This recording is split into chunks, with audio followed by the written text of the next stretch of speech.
Cette année, les célébrations et les activités liées à la fête de l'unité nationale du Cameroun ont particulièrement eu le vent en poupe.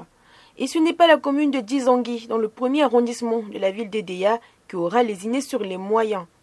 Le thème de cette 52e édition, Armée et Nation, ensemble pour un Cameroun uni, pacifique et prospère, y a pris tout son sens.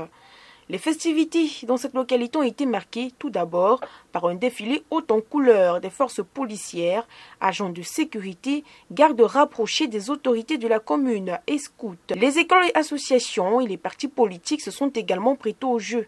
C'est le cas de l'association de femmes du village Mévia qui, comme à l'accoutumée, s'est faite remarquer par ses chants synchronisés, mais aussi et surtout par les belles tenues de ces femmes actives. Cette fois-ci, ces dames ont ébloui l'assemblée par leurs grandes robes roses, signe de féminité.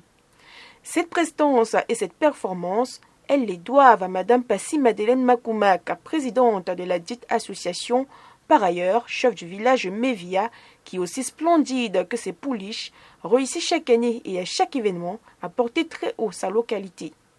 Elle ne manquera d'ailleurs pas de le préciser en relevant également les performances continuelles de sa circonscription à la course nationale d'aéronautique. La course de Piron reprend encore en force chez nous. Vous voyez d'ailleurs le capitaine, celui qui a salué le président de la République, Paul Biya.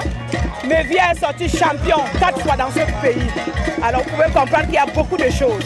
Face à ce type d'exploit, le sous-préfet de la commune de Dizangé n'est pas resté de marbre. Ce dernier, prenant la parole, a tenu à féliciter les efforts concentrés des forces policières et des habitants qui, main dans la main, ont coopéré pendant plusieurs jours afin d'assurer le bon déroulement de la parade du 20 mai à Dizangé. Vous constatez que nous assistons là à une très belle célébration avec la parade que vous avez vue.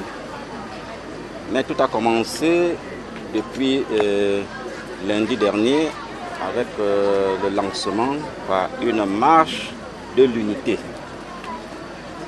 Cette marche a une signification très symbolique parce que on retrouvait toutes les couches sociales, toutes les ethnies et